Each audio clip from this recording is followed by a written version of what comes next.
Olá pessoal, eu vou compartilhar com vocês um pouco agora sobre a relação entre o movimento de oração, a oração perseverante e a volta do Senhor Jesus. Possivelmente não há capítulo mais intrigante e mais completo e cheio de detalhes a respeito da volta de Jesus do que Mateus 24.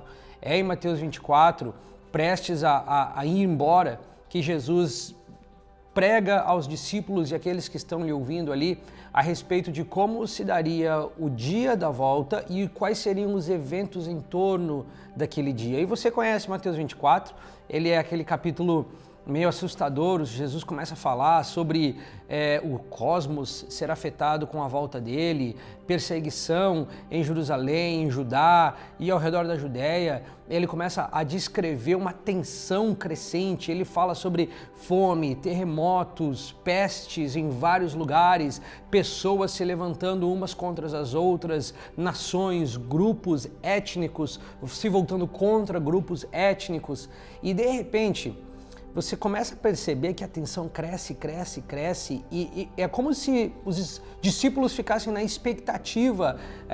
Jesus nos fale como nos preparar, o que fazer, nos dê uma dica de como lidar com a pressão daqueles dias.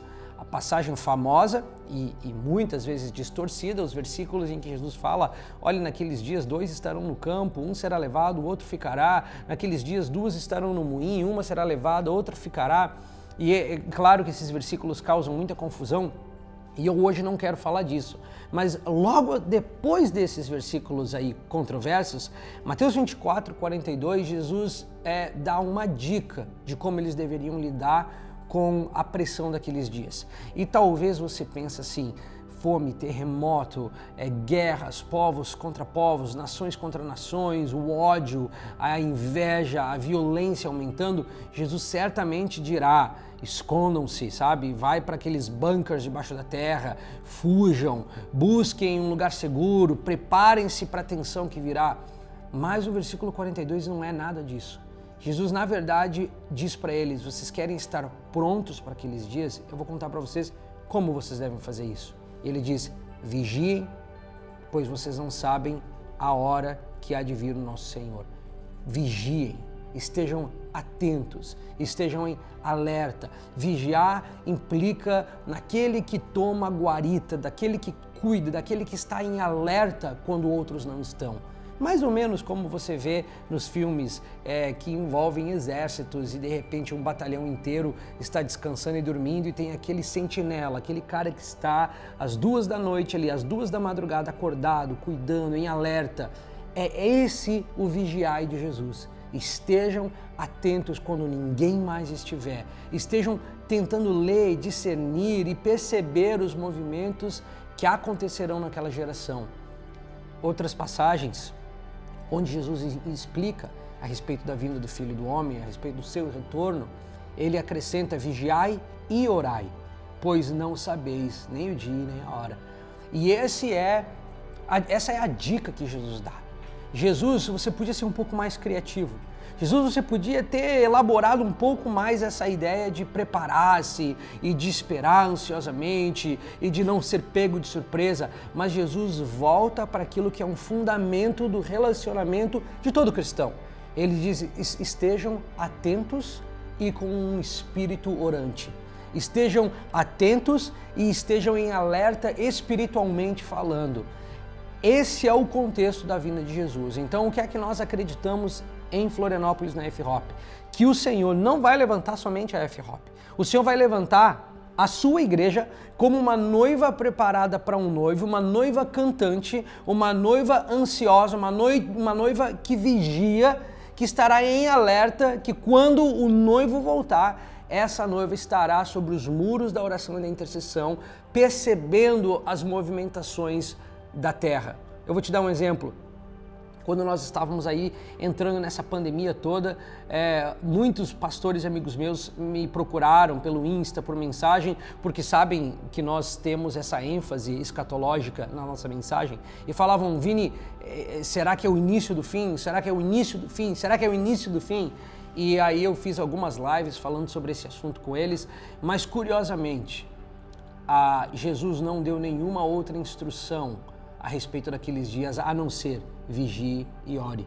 Estejam prontos. E nós corremos atrás de tanta informação, atrás de tanta novidade, atrás de tanto preparo, até mesmo bíblico, que não é mal, mas Jesus novamente nos lembra: o melhor lugar para se estar diante desses eventos é o lugar da oração.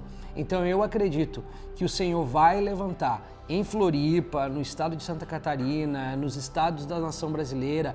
Eu acredito que nós vamos ver em todo o Brasil uma igreja cantante que cumpre os versículos de Isaías e de Salmos, onde ele diz: cantai ao Senhor um novo cântico, ó ilhas, cantai, povos da terra, cantem a ele um novo cântico. O Senhor vem forte e majestoso.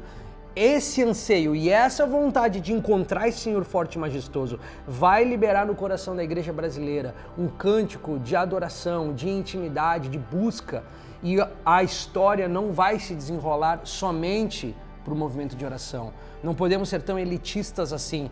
O Senhor volta para uma noiva, o Senhor volta para uma igreja madura, pronta, e o seu processo de amadurecimento e crescimento se dá no lugar de intimidade, de oração, de buscar o coração de Jesus, de conhecer o Deus noivo e o Deus juiz que voltará para a terra. Vai existir muitos conflitos naquele dia, existirão em relação ao caráter de Deus. Muitas pessoas vão olhar para o desvendar da história e falarão: mas o Deus que está fazendo isso não se parece com o Deus de domingo à noite que eu cantava na minha igreja. Não se parece com o Deus do amor que nós falávamos no evangelismo. E aí, de repente, um povo surgirá, e não é só o movimento de oração, mas uma noiva madura surgirá nas nações da terra, que dirá: o seu noivo também é o juiz. O seu noivo também é aquele que executará a justiça. Mas eu quero te dizer, essa informação você não pega nos livros acadêmicos, essa informação você não descobre assistindo vídeos de YouTube, somente essa informação é algo que lhe é dado por meio do Espírito Santo. Essa convicção e a paz de conhecer Jesus como noivo e como juiz vem a partir do lugar de busca, vem a partir do lugar de intimidade com Ele. Então, em Florianópolis, nós acreditamos que o movimento de oração tem um papel crucial no retorno de Jesus, em preparar a igreja para o seu retorno, em ensinar, em anunciar, em preparar um ambiente de oração perpétua, onde os santos podem conectar-se com essa realidade de quem Deus é. Esse lugar onde nós vamos ver o desvendar dos julgamentos de Deus na terra e nas nações da terra por meio da oração. O final dessa história está lá escrito, em Apocalipse, em Daniel, está lá. E o Senhor deixa claro que naqueles dias Ele colocará, Ele cuidará de levantar. Coloca em Isaías 56, em Isaías 62, coloca versículos ali que nos dão dicas do que Ele fará. Ele diz o seguinte: naqueles dias eu cuidarei para que hajam pessoas que não vão dormir e clamarão até que eu faça de Jerusalém um motivo de louvor na terra. Deus não tem interesse nenhum em transformar pedra e barro e pó em um motivo de louvor. Deus não tem nenhum interesse em transformar um espaço geográfico em motivo de louvor. Mas nós conhecemos o fim da história. No fim da história é um rei que se assenta em um trono e julga a partir de Jerusalém. O seu cetro é um cetro de paz, é um cetro de justiça, é um cetro de retidão. E as nações da terra correrão para Jerusalém para se encontrar com esse que agora reina. O reino milenar começa, o reino do nosso Senhor começa. A partir de Israel ele reinará sobre a terra. E isso é o final da história. São os dias para onde nós estamos indo. Mas até chegar lá, o que preparará a igreja para aquele encontro é o lugar da oração, é o lugar da intimidade, é o lugar da busca, é o lugar do encontro com Jesus. Alguns anos atrás a nossa nação tinha sido fortemente abençoada pelas canções de intimidade com Jesus. Essas canções vão voltar para o coração da igreja. Nós vamos voltar a cantar canções a respeito do noivo que fascina, do coração que queima por um encontro com um noivo Deus, com um noivo juiz e com Jesus que se manifesta como um noivo para sua noiva. Esse é o nosso coração aqui em Florianópolis. Nós acreditamos que o movimento de oração é crucial para o desvendar das últimas horas e dos últimos dias da geração que antecederá a vinda de Jesus. Deus abençoe vocês.